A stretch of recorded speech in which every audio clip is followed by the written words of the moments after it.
The Soviet Air Force spent 21 years losing to balloons. Not fighter jets, not missiles, balloons. The kind with the basket hanging under them, well, sort of.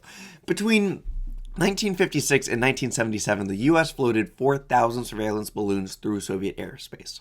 The Soviets, with one of the more powerful air defense networks on the planet, shot down fewer than 800 of them. That's roughly an 80% success rate for the balloons surviving these encounters. So why is it so hard? For one, the balloons flew so high, the Soviet fighters and interceptors were very sluggish and hard to maneuver. The balloons had almost no radar cross-section or no signature, being so small and light there was not much material to detect. With no heat signature or heat source, the heat-seeking missiles used for air-to-air combat had nothing to lock onto. The pilots, and this is maybe a story for another day, were not exactly sharpshooters. But even when they did score a hit, a standard cannon round would just punch clean through the balloon's envelope. The balloon wouldn't pop, it would leak slowly, and it would sometimes drift over days and weeks. Maybe coming down in Soviet airspace, maybe not.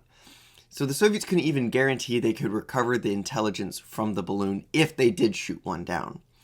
So the Soviet engineers did what engineers do when a problem got too embarrassing. They got creative. They developed a new cannon projectile with a proximity fuse so sensitive it would detonate on contact with the balloon's outer skin.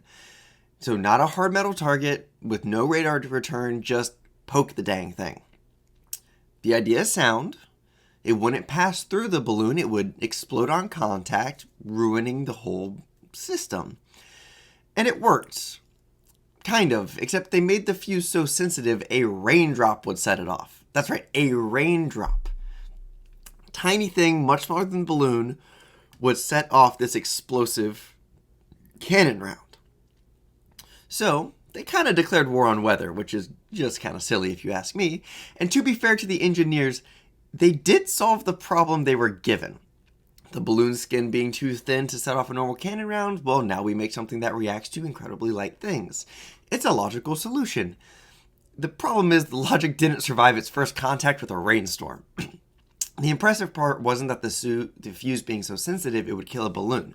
The impressive part is that the only way to fix this problem would eventually be lasers. And that's a different plane in a different decade and a genuinely unhinged story all of its own.